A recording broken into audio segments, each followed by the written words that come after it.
Hello, welcome. As a complement to the video from earlier this week, where I talked about the tier list of Switch and 3DS emulators, based on usability, recent updates, and the number of compatible games, today we are going to judge Nintendo Switch emulators under another criterion: the number of problematic games each one can run, along with the main factor: the raw performance each can deliver under the same conditions.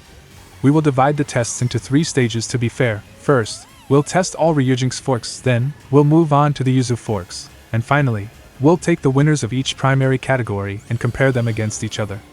The games I chose to run in these tests were 3 Switch exclusives: Bayonetta 3, Pokémon Scarlet, and Zelda Tears of the Kingdom, with Pokémon Scarlet and Zelda being known for their high hardware demand, while Bayonetta 3 has desynchronization issues in cutscenes but can achieve a high frame rate if the user decides to unlock the FPS.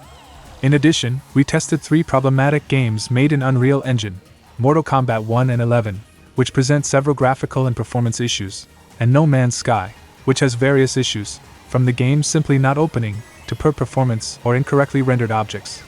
Without further ado, let's start with the Ryujinx Forks. Currently, there are 2 main ones: kenji-nx, which was initially just a fork to keep Ryujinx alive but whose developer changed focus and has been implementing new things, interesting improvements, and even decent performance advancements, and on the other side, Ryubing, which is currently highly regarded for its performance, especially on high-end hardware. However, it has terrible community management, and probably won't respond if you need help with any issue unless you have a hacked Switch and provide part of your data with a verification code. Let's start by discussing the problems found in both projects. First, kenji-nx. It couldn't open 2 of the 6 tested games, Bayonetta 3 and Zelda Tears of the Kingdom. I had already noticed in previous tests that some games simply don't open, even using the same dumps in other projects, and knowing that the files are in good condition. On the other hand, I always recommend that you use the most updated versions of the projects. In the case of Ryubing, the Canary version is updated almost daily, with new features always arriving there first. However, I also had issues opening some games in this version. When rolling the emulator back to the stable version, the problem was 100% fixed. So, if you have issues running a game, just use the latest stable version. The first game we were going to test was Bayonetta 3, which unfortunately didn't run on kenji-nx. But just to mention, we achieved a performance of almost 220 FPS on average with Ryubing. I'm showing this result because it will make sense when we test against the Yuzu Forks. Currently, this is the best performance achieved in this game. However, unfortunately, there are still issues with slow cutscenes, which ruin the entire gameplay immersion. In Pokémon Scarlet we managed to complete our first full test, and there is only a slight advantage for Ryubing. You will notice that whenever we can compare these 2 projects under the same conditions, the difference is precisely this: just under a 10 FPS advantage for Ryubing.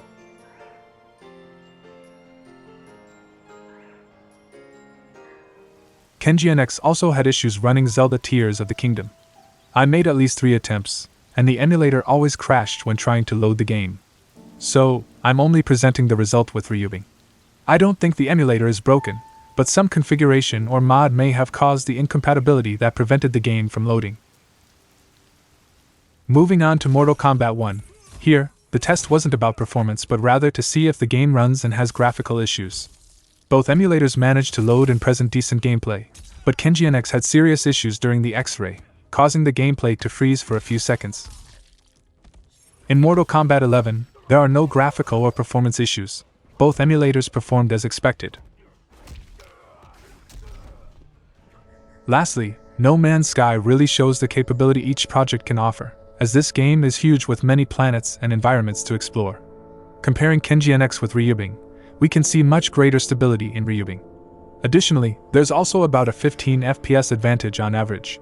So, not just because of the last test with No Man's Sky, but overall, we already have a winner here, Ryubing.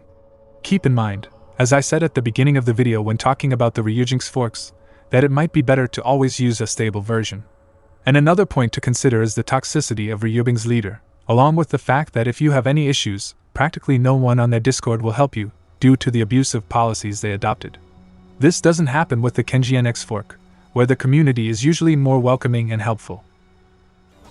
Now speaking of the Yuzu Forks, we're going to test the same games to check stability, accuracy, and most importantly, the performance of all the projects. First of all, let's consider that Eden is in its pre-alpha version and may receive improvements at any time. Starting with first-party titles, in Bayonetta 3, we have Torza with the worst performance, followed by Eden, then CITRON, and the champion is Sudachi. The performance difference between the last place, Torzu, and Sudachi, which came in first, is about 14 FPS. There's also a discrepancy in RAM usage for each application. Keep in mind that the same applications were open in all recordings. Another thing to highlight, the cutscene delays occur mainly in CITRON and Sudachi. These delays were minimal in Eden and Torzu, and this is exactly what makes this game playable or not, since practically all projects managed to keep the game at a constant 60 FPS.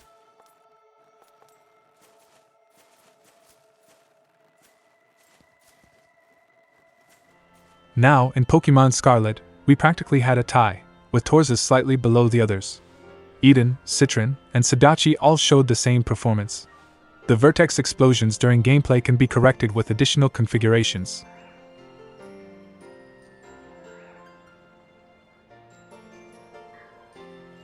Unlike the Ryujinx Forks, here all projects were able to run Zelda Tears of the Kingdom, and again, we had a tie between all of them, and this was the game where we should have had more differences than the others.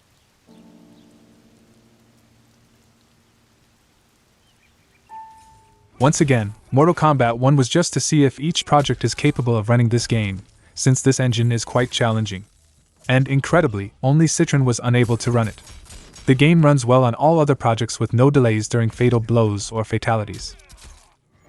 Mortal Kombat 11, on the other hand, showed graphical defects in all Yuzu Forks, where strange vertical lines appear during character introductions or other cutscenes. However, during gameplay, all emulators can run the game without major issues or drastic performance drops. Mortal Kombat 11 also has lighting glitches in all emulators except Sudachi, which is the only one that correctly renders lights and shadows. Finally, No Man's Sky also ran on all projects. However, looking at my tests and noticing that Torza had the highest performance, don't be fooled. There are some objects that aren't rendered correctly and keep flickering constantly. So it makes sense to have higher performance, as fewer objects are being processed at the same time. Speaking of the remaining projects, we have a tie between Sudachi and Eden, while CITRON lagged about 10 FPS behind.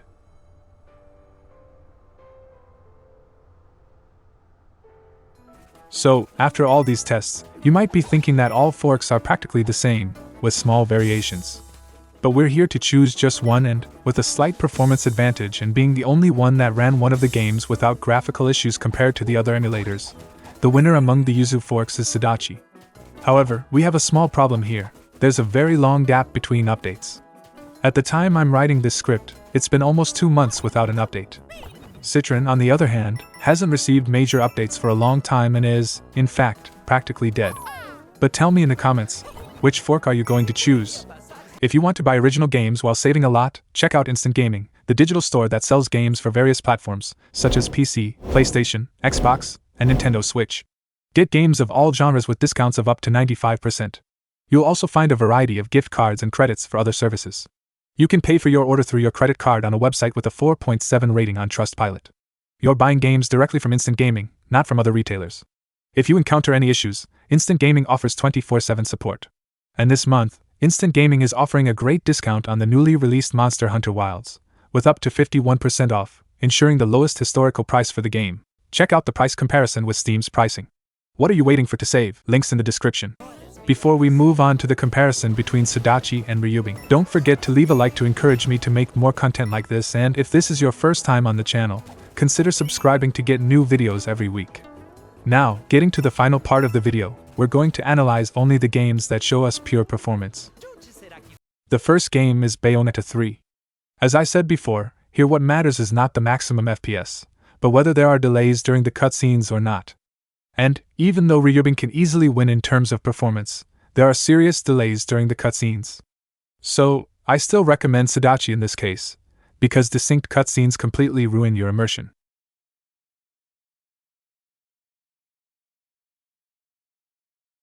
Now, with Pokemon Scarlet, we get a clear notion of the performance difference, since in this game we don't have issues with delays or other problems. So, in this case, Ryubing really won, with more than a 30 FPS advantage. However, when playing the game normally, this difference won't be noticeable, since you're going to play it at 30 or, at most, 60 FPS.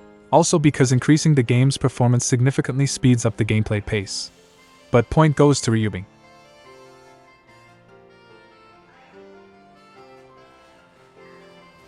In Tears of the Kingdom there was also a difference, although it wasn't as big as in Pokémon Scarlet or Bayonetta 3. Still, there is a difference. But here we have a case where higher FPS doesn't always make a difference.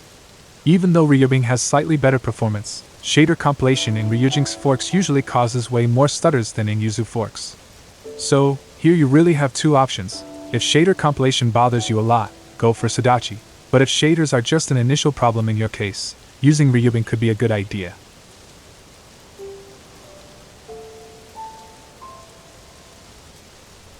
So, based on the previous tests, we almost have certainty that Ryubing would be our best project to emulate Switch on our PCs, right? Wrong. Look at the results obtained in No Man's Sky, where we have 3 times more performance in Sudachi.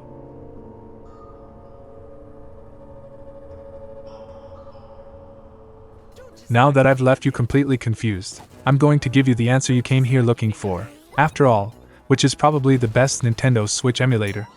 The answer is, it depends. In general, it's good for you to have at least these last two, Sudachi and Ryubing. What defines which one will work better are 2 factors: your CPU and the game you're trying to run. Many games work only on Yuzu Forks, and others only on Ryujinx Forks. Like, for example, Monster Hunter Rise, which you're seeing in the background now, runs only on Ryujinx Forks. On the other hand, there are games that run better or only on Yuzu Forks. If you have a current CPU, like an AM5, I'm sure you'll get better results with Ryubing. But if you have a mid-range CPU or something released before 2023, you'll probably get better performance with Sudachi. Whenever you download a game, test it on both emulators and see which one will work better for you. Thanks for watching and see you in the next video.